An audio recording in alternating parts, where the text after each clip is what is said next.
Assalamualaikum warahmatullahi wabarakatuh. Selamat pagi dan salam sejahtera buat kita semua.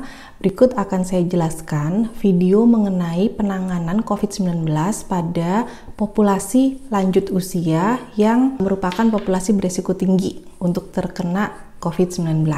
Ini merupakan video lanjutan dari video saya yang pertama. Ini berdasarkan data situasi COVID-19 di Indonesia pada tanggal 12 September 2020. Di sini penambahan kasus semakin banyak. Kasus yang terkonfirmasi pada tanggal 12 September itu sudah lebih dari 200.000 orang yang konfirmasi positif. Itu ada 214.000.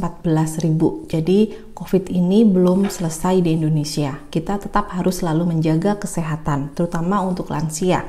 Dari data tersebut, kita bisa lihat bahwa kelompok umur yang berisiko tinggi itu tetap pada kelompok umur lansia. Ini dilihat dari angka kematian. Angka kematiannya pada 65 tahun ke atas yaitu 17,1%, sedangkan pada kelompok umur 55 hingga 64 tahun sebanyak 10,3%. Ini jauh besar prosentasenya ketimbang kelompok umur lainnya yang masuk dalam case fatality. Dari sini kita tahu bahwa memang kelompok umur lansia itu merupakan resiko tinggi untuk mengalami fatality dikarenakan COVID-19.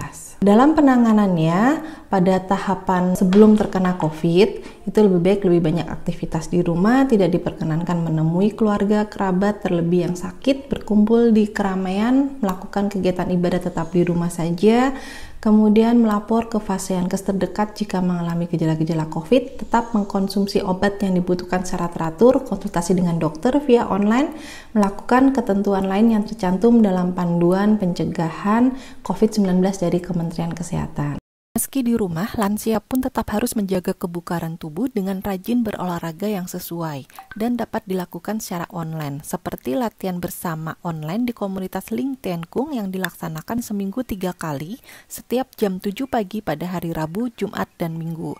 Selain itu, setelah latihan bersama ada konsultasi kesehatan dengan Dr. Indra dan Dr. Ahmad yang merupakan anggota LTK juga, dan diberikan update informasi-informasi kesehatan baik terkait COVID-19 maupun kesehatan lainnya.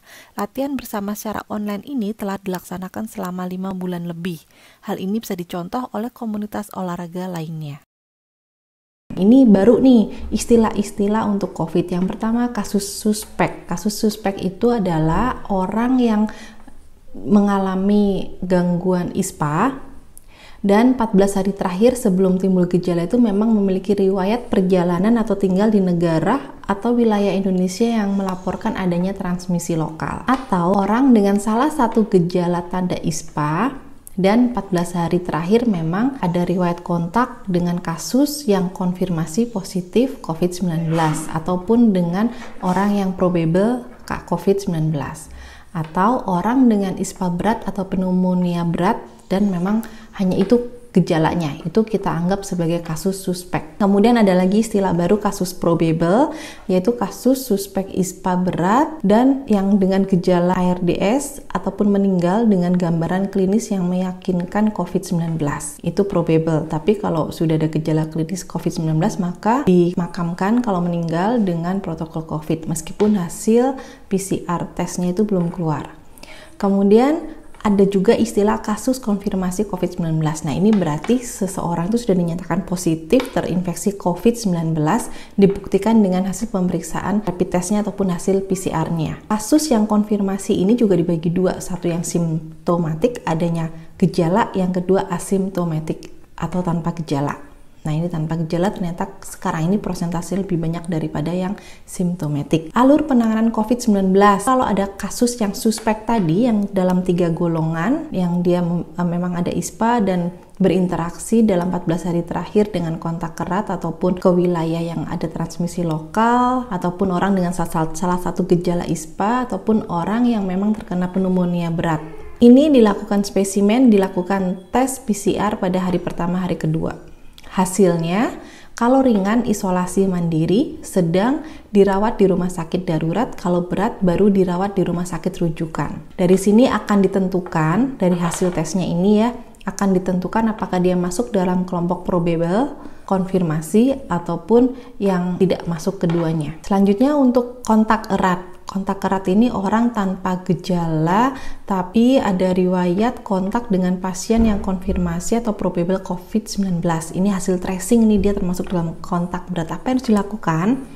Dilakukan pemantauan terus-menerus selama 14 hari bagi petugas kesehatan yang masuk dalam kontak erat, maka dia harus segera dilakukan PCR test. Terus kemudian kalau memang keluar hasilnya, segera dinyatakan dia masuk dalam kasus probable atau konfirmasi. Selanjutnya dilakukan karantina mandiri sambil menunggu apakah dia masuk dalam kelompok suspek, konfirmasi, atau sembuh, atau diskat tidak termasuk dalam keduanya. Kemudian yang ketiga, kasus probable. Kasus probable yang tadi ya, suspek dengan ISPA berat, ARDS ataupun meninggal dengan klinisnya itu COVID, tapi belum ada hasilnya. Kalau ada kasus probable di sini dirawat di rumah sakit rujukan. Setelah dirawat di rumah sakit rujukan, kalau sudah selesai isolasi dinyatakan sembuh. Kalau meninggal maka akan dikuburkan dengan protokol COVID. Kemudian kasus konfirmasi. Kasus konfirmasi ini seseorang dinyatakan positif terinfeksi virus COVID-19 dengan hasil labnya pun positif. Tadi kan ada dua ya, ada yang tanpa gejala, ada yang gejala. Yang gejala pun dibagi 3, gejala ringan, sedang, dan berat. Kalau tanpa gejala maka isolasi dalam rumah. Nah, yang gejala ringan sama isolasi di rumah, gejala sedang dirujuk ke rumah sakit darurat, gejala berat dirujuk ke rumah sakit rujukan. Nah, sekarang yang terbaru, yang isolasi di rumah ataupun yang dirujuk ke rumah sakit darurat itu tanpa adanya follow up PCR test lagi. Jadi kalau sudah melewati 14 hari isolasi mandiri dan memang gejalanya hilang, maka dia bisa menyatakan isolasinya selesai dengan surat keterangan dokter dan dinyatakan sembuh tanpa harus di PCR test lagi. Nah, sedangkan yang dirujuk ke rumah sakit rujukan ini dengan gejala berat, maka untuk dinyatakan sembuhnya harus di follow up dengan PCR test. Nah, PCR testnya pun sekarang cukup sekali. Begitu sekali dia dinyatakan negatif, maka dinyatakan sembuh. Kalau yang sebelumnya kan harus 2 kali tes PCR berturut-turut, kalau sudah negatif baru sembuh. Nah, ini tadi sembuh itu bisa dinyatakan jika hasil PCR testnya itu negatif, ini untuk yang gejala berat dan cukup 1 kali saja PCR testnya, atau memenuhi kriteria isolasi mandiri yang sudah selesai. Selesainya ini dinyatakan dengan surat pernyataan dari dokter bahwa telah selesai pemantauan dan dinilai oleh dokter sehingga keluar surat maka dinyatakan sembuh. Nah, kalau meninggal dunia bagaimana? Meninggal dunia jenazah dibungkus dengan kantong kedap udara, dilakukan desinfeksi pada jenazah.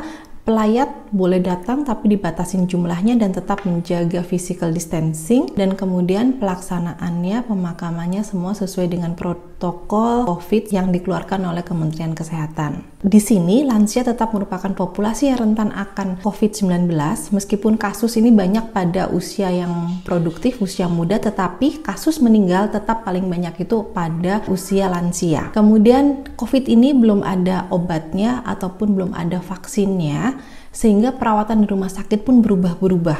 Nah, lebih baik mencegah daripada kita sakit dan kemudian di rumah sakit, ya, dan di rumah sakit pun ternyata memang pengobatannya itu belum ada yang baku. Oleh karena itu perlu adanya pembelajaran juga nih dari WHO ataupun dari negara lain yang berhasil menekan angka penyebaran COVID.